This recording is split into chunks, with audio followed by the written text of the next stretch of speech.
Hi, everybody. This is the Baseball Head, the amazing, spectacular, terrific, the great one, the people's champion, your host, the Hunt. And of course, this is the Baseball Head 2. I hope you like this video and hit that subscribe button.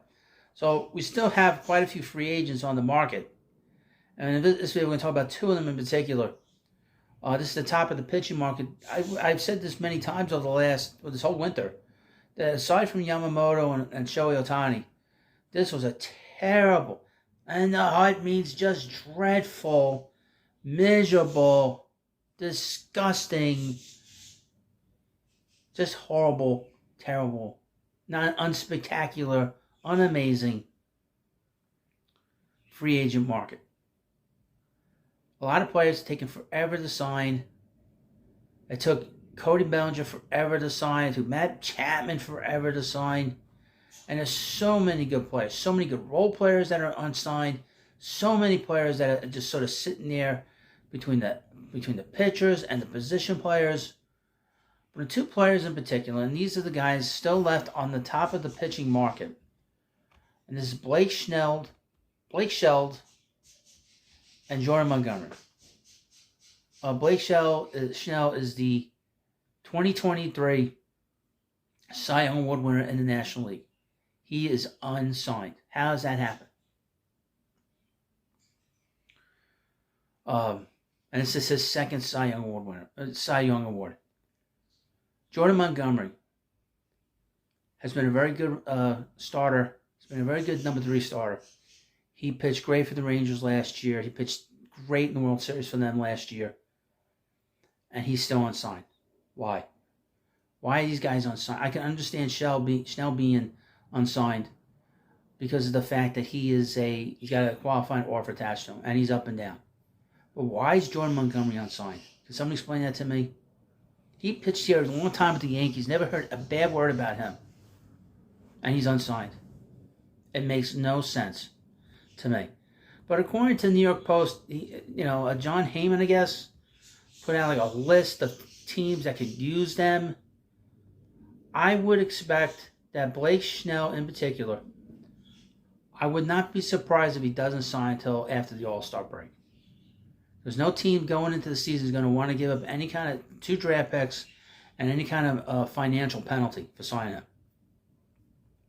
Montgomery's a different story. He was traded in the middle of a contract. He's got no qualifying offer on him. I think he'll sign before and here's the thing now. These guys have to get ready for the season. So we're already like almost a month into a month into spring training, and these guys haven't worked out. These guys have not prepared. So we're talking about if they would sign today, you're talking about 6 weeks from now. This takes you into the back end of April. It takes you at the end of April for these guys to get on the mound. So they've already lost 3 or 4 starts to start their season. Doesn't make any sense. But we're going to go through a list. I think it's about 5 teams here, according to Heyman. First up is the Red Sox. Lucas Giolito may be out for the year with an elbow issue. Yep, the Boston watchers say they wouldn't be surprised if they simply replaced Giolito with a solid innings eater like Michael Lorenzen and Mike Clevenger. Number 2, the San Francisco Giants. They've done good work signing Chapman, Jorge Soler, Jung-Ho Lee, Jordan Hicks, and Tom Murphy. But there's still a wide gap between them and the Dodgers. They should sign Snell. They can afford to. Yeah, but maybe they don't want to give up their draft picks. That's the problem with Snell. And he's so up and down, inconsistent. If you take away his 2 years where he's won the Cy Young, he's below 500 as a pitcher. And I know some people don't like that stuff, but that tells you a lot about a pitcher. It's how his team does in that situation. Number 3, the Mariners. Their 54% solution apparently meant sitting out the winter. Quote, he wants to be there, sign him.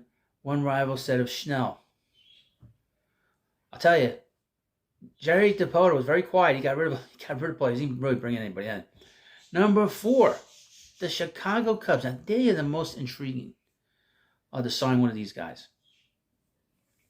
They brought back Cody Bellinger, but still looked like he barely the cream of a middling National League Central. Monty would be perfect for the Cubs. They can afford him. One competitor says, why do they keep saying that? Who's this one person saying all this? The Rangers. They appear to be resting on their significant laurels after winning their first World Series. They're recording the RSN mess, which is this network, this broadcasting deal they lost, but made tens of millions winning the World Series and have the All-Star game coming. Montgomery and JD Martinez could fit there. Okay, but these guys, and he's another player that's still sitting out there. And part of the problem with Martinez, like a lot of these problems, some of these guys, is all Scott Boras clients. Now, as an aside for JD Martinez, he's looking for 2 years. Nobody's going to sign him for 2 years. Not at his age. And the fact that even though he had a good year last year, he didn't play 160 games. He played a little over 100 games. So I don't know if he missed time on the injured list or what. He missed almost 60 games last year. And all he's doing is DHing. And obviously, 2 years ago, he had that back issue, and he had no power, and he wasn't driving in runs.